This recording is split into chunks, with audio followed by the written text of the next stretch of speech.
Halo, Assalamualaikum warahmatullahi wabarakatuh.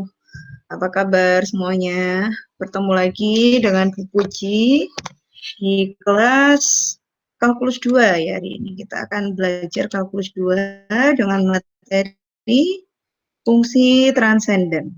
Ya, 2 minggu yang lalu kita sudah mempelajari sebelum kuis tentang logaritma dan eksponen, terus kemudian fungsi logaritma dan fungsi eksponen.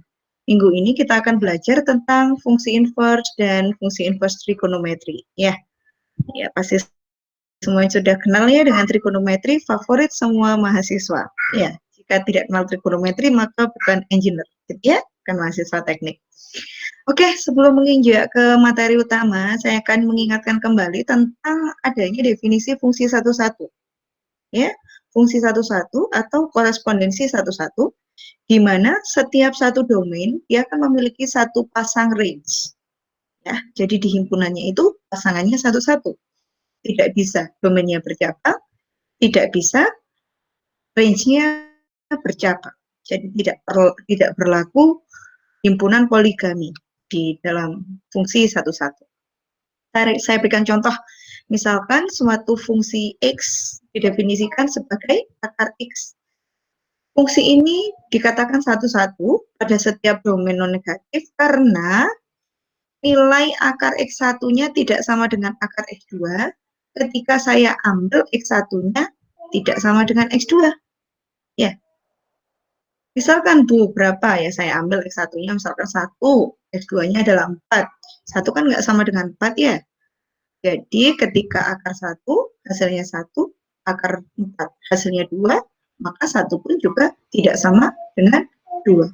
Jadi jika berlaku demikian, maka fungsi tersebut adalah fungsi satu-satu, nggak ada yang double. Jika dalam grafik dapat ditunjukkan bahwa fungsi satu-satu itu adalah memotongnya itu hanya satu, ya, memotong hanya satu kali, horizontal sebanyak satu kali, kira-kira seperti itu. Ini contoh fungsi yang bukan satu-satu. Kenapa bukan satu-satu? Ketika kita ambil X-nya berbeda, ya, kita ambil X-nya berbeda, misalkan di sini saya ambil X-nya min 1, dan X2-nya adalah 1, tetapi hasilnya sama, yaitu 1 misalkan, ya kan? Min 1 kuadrat, 1. 1 kuadrat, 1. Sehingga range-nya dituju oleh dua domain yang berbeda. Fungsi yang seperti itu bukan termasuk fungsi satu-satu. Nah, lalu satu-satu tadi untuk apa gitu ya? Untuk kita masukkan dalam definisi fungsi inverse.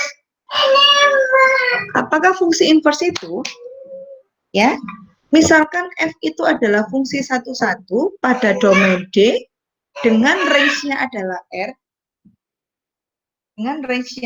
R, maka kita tuliskan fungsi f pangkat min 1 itu bacanya fungsi inverse ya.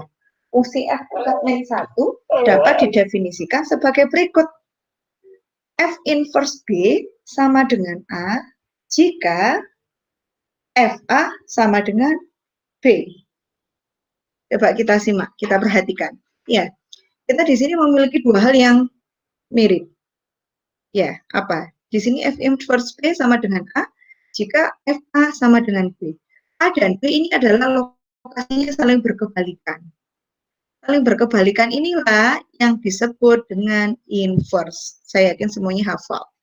Jadi, misalkan dalam hal perkalian, inverse dari setengah adalah 2, gitu ya. Jadi kebalikannya, 1/setengah. Itu jika inverse terhadap perkalian.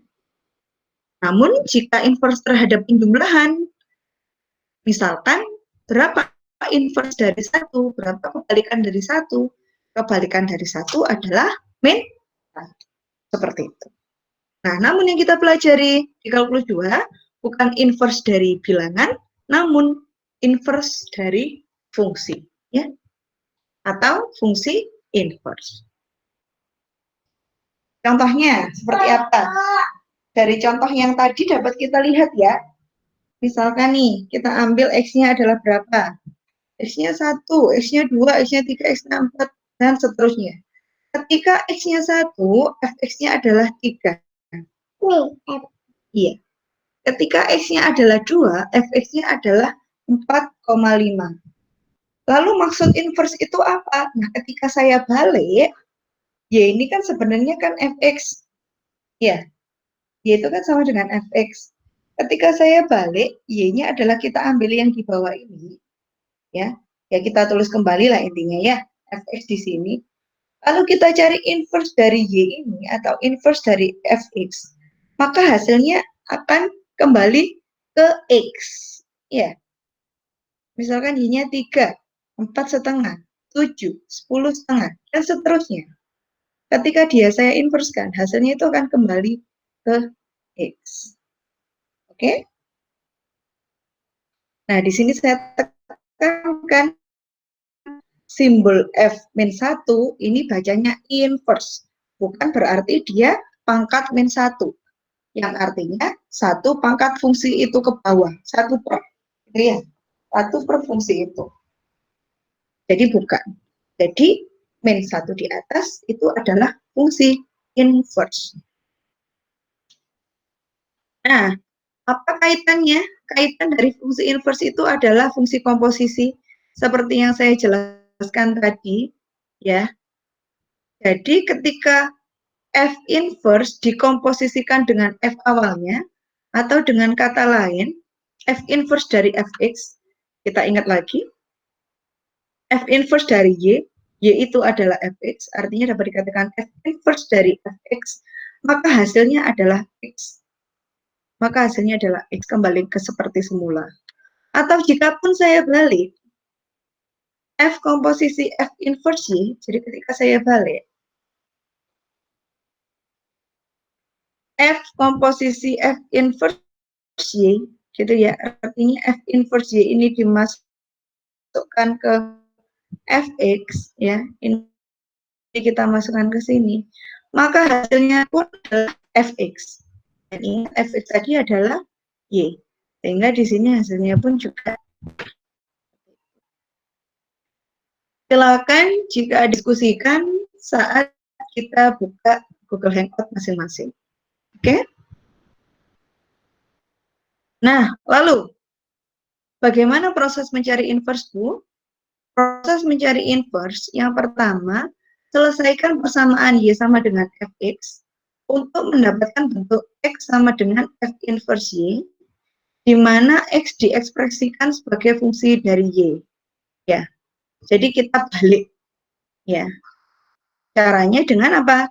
Tukar X dan Y untuk mendapatkan bentuk Y sama dengan F inverse X, di mana F inverse diekspresikan ke bentuk lama dengan X sebagai variabel bebas dan Y sebagai variabel terikatnya. Kita coba. Oke, kita coba. Nah, misalkan ini. Saya gunakan pulpen. Cari inverse dari Y sama dengan setengah X plus 1. Ini kan soalnya kan Y sama dengan ya. Sorry, saya panjang segini harusnya. Soalnya kan Y sama dengan. Langkah pertama, kita buat X sama dengan. Ya, X sama dengan itu berarti gimana, Bu? Ya udah, berarti setengah X-nya kita biarkan di sini ya. Setengah X sama dengan Y-nya biar di sini. Y. Satunya berarti kita pindah ke ruas kiri. Plus kita pindah menjadi min. Ya, jadi Y min 1. Oke. Sehingga untuk mendapatkan X kan dikalikan 2 ya. Kalikan 2. Berarti 2Y gitu ya. Min 2. Ya. X sama dengan 2Y min 2. Atau ini. Oke. Setelah kita peroleh seperti ini. Ya. Ini kan tadi awalnya Y sama dengan. Ini menjadi X sama dengan. Nah, setelah sudah dijadikan X sama dengan, kita tukar kembali X-nya ini menjadi Y. Y-nya menjadi X. Sehingga Y-nya sama dengan, ya langsung aja ya, 2X min 2. Yang X-nya kita ganti dengan Y, yang Y-nya kita jadi dengan X. Sehingga, apa maksudnya? Y inverse-nya adalah 2X min 2. Oke. Any question? Silakan nanti ditanyakan ya jika ada pertanyaan. Jadi, Y-nya adalah ini, inverse dari Y-nya adalah 2X min 2. Oke. Nah, sekarang kita cek sesuai dengan sifat komposisi dia. Dia kembali pada X nggak? Kalau dia kembali pada X, berarti dia udah benar. Ya, F inverse dari Fx sama dengan, ya, jadi fungsi Fx ini kita masukkan terhadap ini, ke sini. Berarti X-nya kita masukkan ke sini ya. Sehingga menjadi 2 kali setengah X plus 1, ini dikurangi 2. Sama dengan setengah X kali 2, X, 2 kali 1, 2, dikurangi 2, habis. Sehingga hasilnya adalah X. Nah, cek ulang, dibalik lagi. Sekarang kita masukkan F inverse-nya kepada F. Ya. F inverse-nya kan 2X min 2. Gantian kita masukkan ke sini. Jadi setengah kali X-nya kita ganti dengan 2X min 2. 2X min 2 ditambah 1, langsung aja dikalikan X min 1 plus 1. Hasilnya kembali ke, jika hasilnya sudah kembali X, maka fungsi inverse yang kalian peroleh adalah sudah benar. Oke. Lalu ini kira-kira gambarnya. Jadi nilai inverse itu kita bandingkan terhadap fungsi Y sama dengan X. Misalkan yang ini adalah Y sama dengan X ya. Ini adalah Y sama dengan X. Misalkan fungsinya adalah yang hijau ini ya, maka inverse-nya adalah yang bercerminan terhadap Y sama dengan X. Seperti itu. Jadi, garis yang hijau di situ dia bercerminan dengan garis yang merah. Silakan jika ada pertanyaan disiapkan, nanti bisa disampaikan di sesi diskusi kita. Nah, ini mungkin bisa saudara kerjakan. Yang bisa difoto, dikirim ke saya. Gitu. Atau saya coba satu soal, nomor 1 ya. Nomor 1 saya beri contoh. 1. Cari inverse dari Fx sama dengan X kuadrat. Kita anggap Fx-nya itu kan Y. Berarti Y sama dengan X kuadrat. Langkah pertama kita jadikan X sama dengan. Ya. Langkah pertama kita jadikan X sama dengan. Kalau Y sama dengan X kuadrat, maka X sama dengan akar Y. Ya.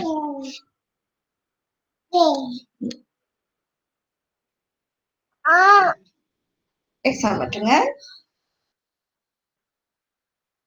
akar Y. Oke. Setelah kita masukkan seperti ini, langkah kedua adalah gimana tadi? Yang X kita tukar dengan Y. Sehingga Y inverse-nya adalah sama dengan akar. Oke. Ini nomor 1. Nomor 1 selesai. Sisanya silakan saudara kerjakan sebagai latihan di rumah. Nanti dikumpulkan.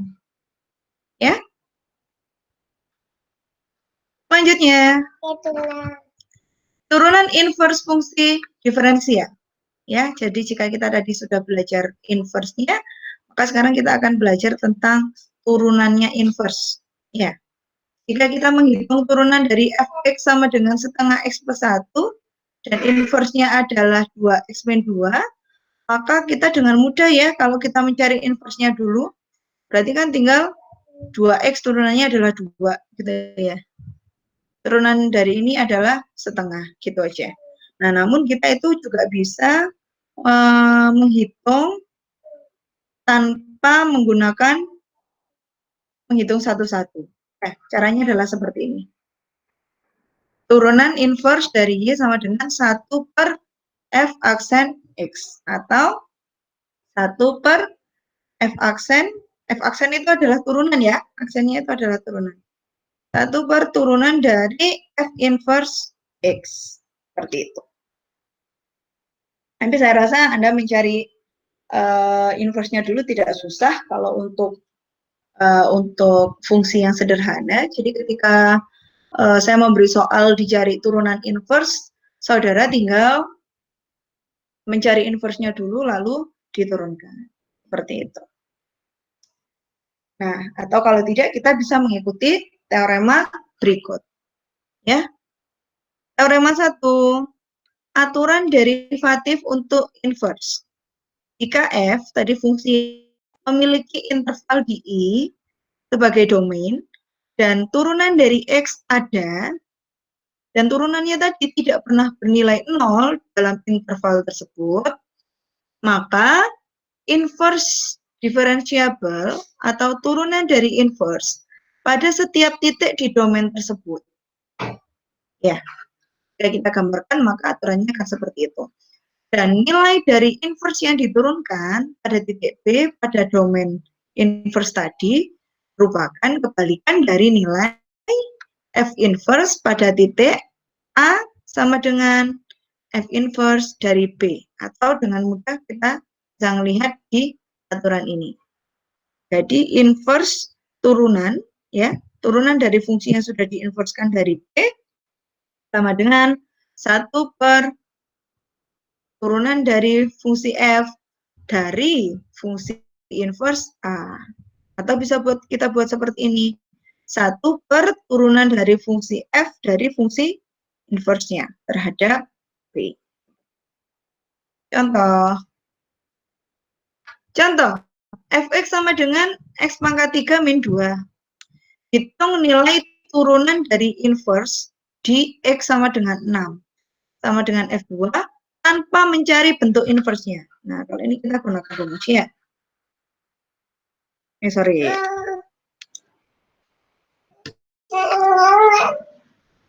Oke, jadi kita tanpa perlu mencari tanpa perlu mencari inverse-nya, kita diminta mencari turunan fungsinya di titik X sama dengan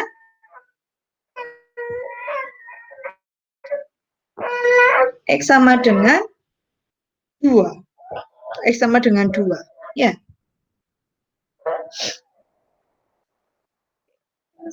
Oke.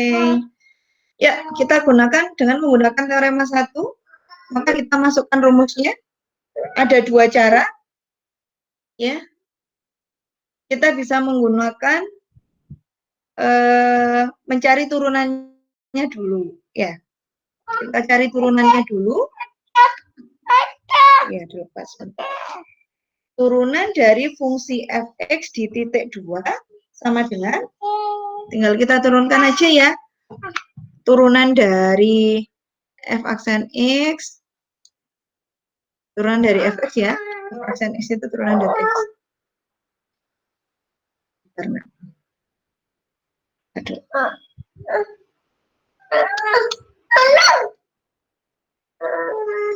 Fx-nya berapa? Fx-nya adalah turunan dari x pangkat 3 adalah 3x kuadrat.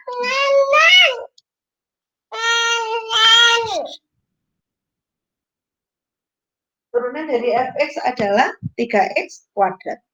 Jadi jika kita ditanya turunan terhadap x sama dengan 2, tinggal kita masukkan aja x-nya adalah 2. Berarti 3 dikalikan 2 kuadrat. Maka hasilnya adalah 12. Nah, jika turunannya itu sudah ketemu, ya, ini sama dengan berarti 3 kali 2 kuadrat, ya, sama dengan 12. Nah, jika ini sudah ketemu, maka kita tinggal masukkan aja. Berarti turunan dari inverse-nya yaitu 1 per 12 yang sudah kita cari tadi. Ini jika kita langsung menggunakan teorema 1. Boleh nggak saya ngecek kalau nyari inverse-nya? Boleh. Jadi ini misalkan kita cari inverse-nya dulu. Y sama dengan X pangkat 3 min 2, ya, min 2. Mencari inverse-nya tadi gimana caranya? Kita buat X pangkat 3 sama dengan Y plus 2, ya. Y plus 2, maka sehingga X-nya sama dengan akar pangkat 3 B dari Y plus 2. Sehingga Y inverse-nya sama dengan akar pangkat 3 dari Y plus 2. Y plus 2. Gini ya. Atau Y plus 2 pangkat 1 per pangkat 1 per 3. Oke. Kita hapus dulu.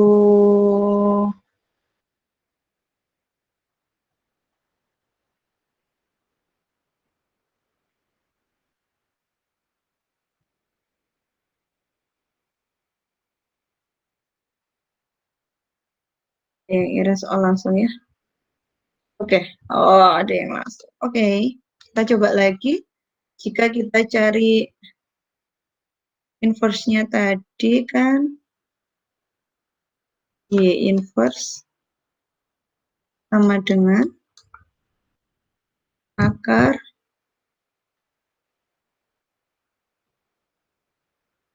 X plus 2, ya.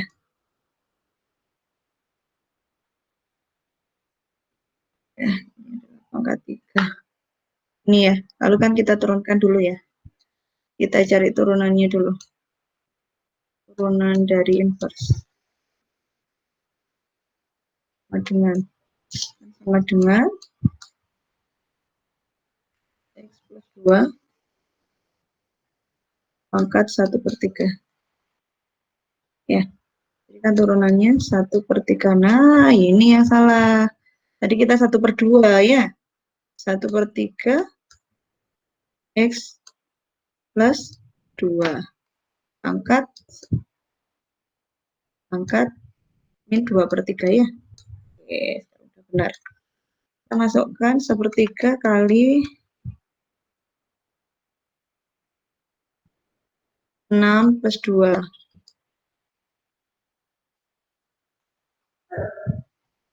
Pangkat min 2 per 3. Pangkat min 2 per 3.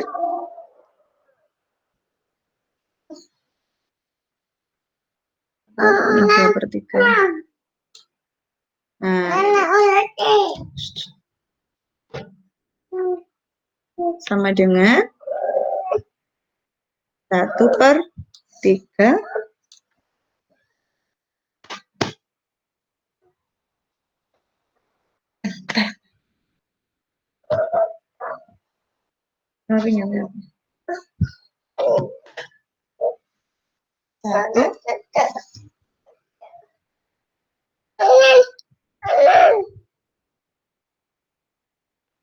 satu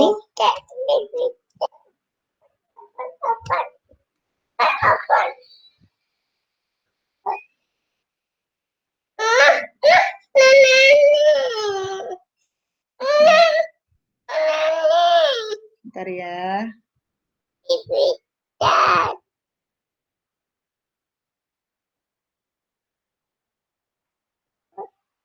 Oke, saya lanjutkan. 1 per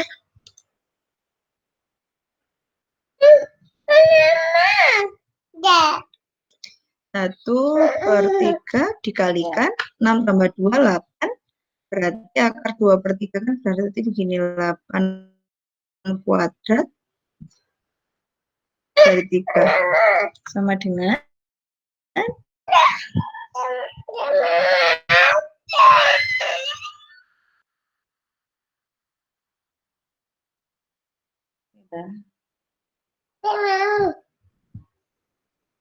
yaitu sama dengan 1/3 kali, ini kan 64 ya, 64 pangkat 3, berarti kan 4. Berarti sama dengan 1/12.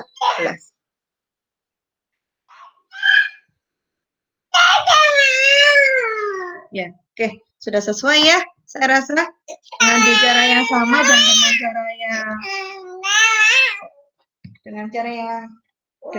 cara teorema dan dengan cara manual, hasilnya adalah sama. Mohon maaf ya, ada iklannya. Oke, sekarang saya lanjutkan. Nah, untuk fungsi inverse trigonometri itu adalah kira-kira seperti ini. Tadi Bu Muji sudah menyampaikan bahwa inverse itu adalah jika kita gambarkan dalam grafik, fungsi dengan fungsi yang akan diinverskan, dia itu berdeterminan. Disumbu Y sama dengan X, gitu ya. Jadi misalkan fungsi sinus ini kan kayak gini bentuknya ya. Dia inversnya adalah, maka dia akan berdeterminan dengan Y sama dengan X yang lurus di tengah-tengah itu ya. Nah, lalu bagaimana definisinya untuk fungsi inverse trigonometri? Definisinya, fungsi inverse sinus yang ditulis dengan sin inverse X didefinisikan sebagai inverse dari fungsi sin X. Jadi nanti ketika saudara mengetahui, nah ini ada catatan, jadi ketika saudara menemukan sin pangkat min 1X, maka dia bukan 1/sin X, namun dia adalah arkes sin. Ya, sin inverse X atau arkes sin X. Seperti itu. Arkes sin itu gimana Bu kebalikannya? Misalkan sin 30 itu adalah setengah. Jadi nanti kalau ditanya arkes sin setengah adalah 30. Adalah definisi dari inverse. Tadi yang saya sampaikan, ini misalkan sumbu Y sama dengan X ya, fungsi Y sama dengan X, maka jika grafik sinnya adalah yang merah, ya, maka inversenya adalah yang kuning. Dia adalah yang bercerminan dengan Y sama dengan X. Ya. Oke, langsung saja. Sin inverse tadi adalah, nah bagaimana menunjukkannya seperti ini ya. Fungsi inverse trigonometri, nah sama halnya pada aturan fungsi ya, kita ngeceknya kebenarannya dengan menggunakan fungsi komposisi. Sin inverse dari sin X adalah X. Pokoknya ketika kita coba hasilnya, kita kembalikan hasilnya adalah kembali ke X, maka jawaban saudara adalah benar. Oke, teorema mengatakan bahwa jika Y sama dengan inverse sin X, itu artinya ekuivalen dengan sin Y sama dengan X, sama dengan fungsi tadi ya. Jika Y sama dengan Fx, maka Fy sama dengan X. Sama persis. Nah, sekarang kita mencari sin inverse dari setengah. Sin inverse dari setengah. Maka dia sama dengan, sama tadi ya, arkesin. Saya hapus dulu.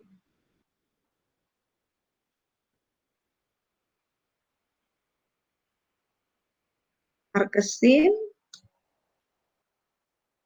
arkes, sin dari setengah. Itu tadi ngitungnya. Berarti sin berapa sih yang hasilnya setengah? Gitu ya. Berarti kan berapa? 30 ya? 30 derajat itu berapa? Dalam hal ini kita akan berbicara tentang saya lihat banget sini nulisnya.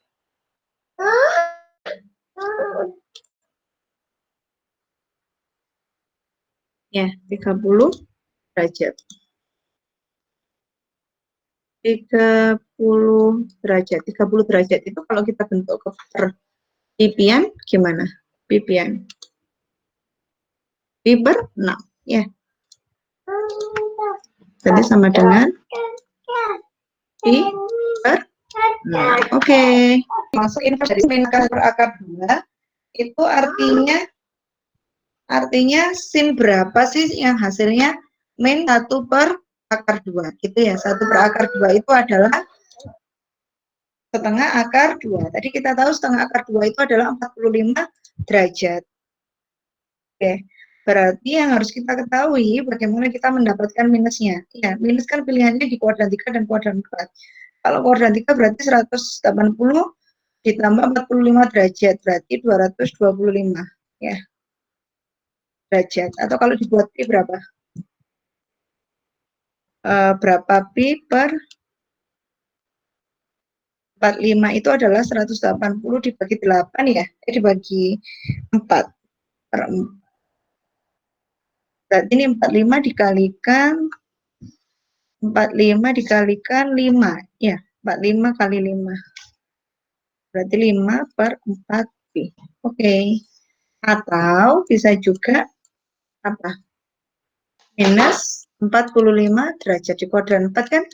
Kalau positif kan berlawanan arah jarum jam. Kalau negatif kan searah jarum jam. Berarti bisa juga min 45. Atau minus pi per 4. Ini hasilnya. Oke. Kalau sama yang ketiga, bisa dicoba sendiri ya. Kita lihat sin berapa yang hasilnya 1, terus kemudian kita cari negatifnya menggunakan kuadran. Oke. Nah, kemudian inverse cos tan dan secant saya rasa juga sama. Kita carinya gitu. Misalkan cos berapa sih hasilnya ini, tan berapa sih hasilnya ini, secant berapa sih hasilnya ini gitu ya. Ini beberapa sedikit saya tampilkan untuk range dan domainnya untuk definisi inverse trigonometry. Oke, ini adalah beberapa persamaan yang melibatkan fungsi inverse trigonometry. Misalkan bentuk seperti ini ya. Ini saya rasa sudah pernah saya jelaskan di fungsi trigonometri ya. Oke, ada kesamaan trigonometri untuk inverse. Silakan saudara ingat-ingat bahwa inverse tan X ditambah inverse cot X sama dengan pi per 2. Dan inverse secant X ditambah cosecant inverse X hasilnya adalah pi per 2. Oke, saya rasa cukup. Ini ada 5 soal, silakan saudara coba ya. Beberapa ini bisa dikerjakan. Dan soal yang di awal tadi saya jelaskan juga silakan dikerjakan. Saya harap soal-soal ini tidak menjadi beban saudara, namun menjadi